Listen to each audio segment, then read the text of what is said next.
Just 125 miles south of the Arctic Circle, here in the small Swedish town of Skellefteå, lies one of Europe's most cherished hopes for the future, a low-carbon battery maker.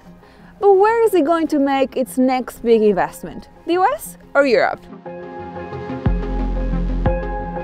Northvolt produces batteries that are mostly used in electric cars. Some of its most important buyers include Volkswagen, BMW and Scania. Its aim is to produce the cleanest batteries. That's why it uses local sources of renewable energy such as wind and hydropower to do so. Northvolt says its batteries have a carbon footprint 80% lower than those made using electricity from coal-fired power stations. So this is a typical prismatic cell. Peter Carlson is the founder and CEO of Northvolt. He was previously the global head of sourcing and supply chain at Tesla. Northvolt is a European battery and energy storage developer. We started in beginning of 2016 with the aim of building a really green, sustainable battery setup in Europe. Behind us, we're building what we call Revolt 1. So 1 is one in Swedish, and it is perhaps the largest recycling facility in Europe. The aim here is that we, in 7 to 8 years, we should be having almost 50% of our materials coming from recycled cells. This plant is the size of about 71 soccer pitches and employs about 1,500 out of Northvolt's 4,000 workers. Northvolt had plans to open a similar facility in Germany in 2025, which would have created about 3,000 new jobs. Looking at some of the investment decisions from Northvolt, you recently decided to press pause on opening a new factory in Germany. This was announced in October 2022. We haven't pressed pause. We recognize that the site here, at a certain point, probably 2025, 2026, we will have built out this to its maximum capacity. We are working on a second factory together with Volvo Cars in Gothenburg. But then we found a spot in Heide in northern Germany. But we have also been clear that in order to put the real large amount of investments into the facilities and equipment, we need to find a solution with different stakeholders, including the German government. So you still intend to build a factory in Germany? Absolutely. There's a lot of controversy as whether you're actually going to invest and open a factory first in the US before you open this one in Germany. What can you tell us about that? What I can say is that while we've been doing this in Germany, we've also been working on a North America plan. And with the IRA, that plan kind of got turbo boosted given the very strong incentives. At this stage, if you compare the development in Germany and the development in North America, which one do you think will be ready for you first? That's a good question. I pass on that. It's not just Northvolt that are reconsidering upcoming investments and deciding whether to press ahead with American versus European expansion. Volkswagen, the German car manufacturer, Enel, the Italian energy firm, chemical giant Solvay and Spain's Iberdrola, just to name a few, have expressed their interest in what the US is doing after a landmark announcement last year. A survey of Finnish businesses showed almost 20% of them were thinking about shifting their investments to the US.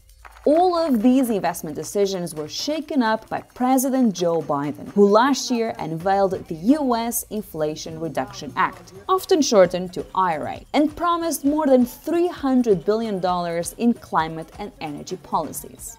One practical example of the IRA in action involves buying an electric car. If you live in America and you want to buy a new electric car, you will likely benefit from a tax credit if you choose a model where 40% of the critical mineral and battery components were sourced from America or a country with a US free trade agreement. Naturally, American-made EVs will become more attractive to consumers, which is why European companies are looking to grow their manufacturing output in the US.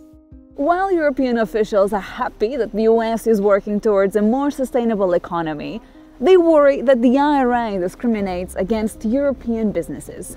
There are two issues here. The first one is that there is a bit to the IRA that is in direct violation of international rules of trade. And the second one is that there is a bit that can actually distort competitiveness. Policymakers, think tanks, and the business community agree that the way the US built these subsidies is simple, unlike the way the EU works.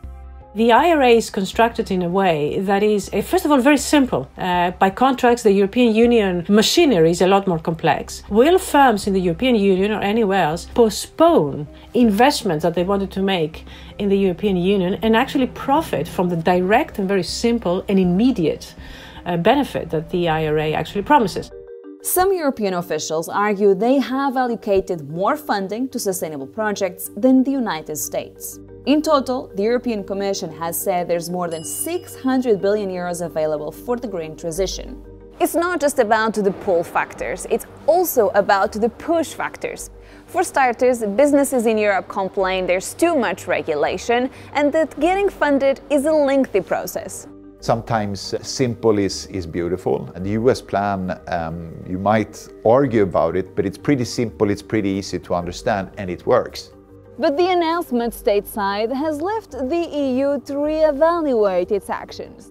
The EU is particularly aware that it needs to do more to compete internationally. It depends on others to be able to advance on the green transition, and that of course it means that you become vulnerable, just like the EU was vulnerable to the way that it relied on Russia for energy. This issue, the vulnerability and the lack of diversification, we have been talking about this for some time, and it's important that we take action. The European response so far can be broken down into two steps. First, state aid. The 27 heads of state agreed to use financial support from national governments to encourage businesses to stay in the region and invest further across the EU. They said this will be temporary and targeted, so member states do not compete against one another. Second, they will pay into a sovereignty fund, which could hand out money to worthy projects. But we still don't know how this will look. For the time being, there's only appetite to redirect resources from existing European funds rather than raising new money by issuing bonds. More broadly, the IRA is not just about making the US a more attractive place to invest.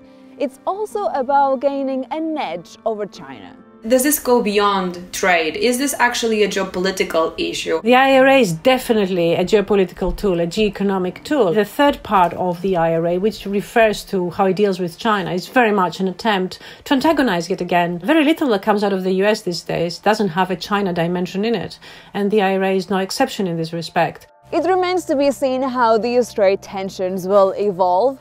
But the race to be the host to the best companies in tackling climate change is on.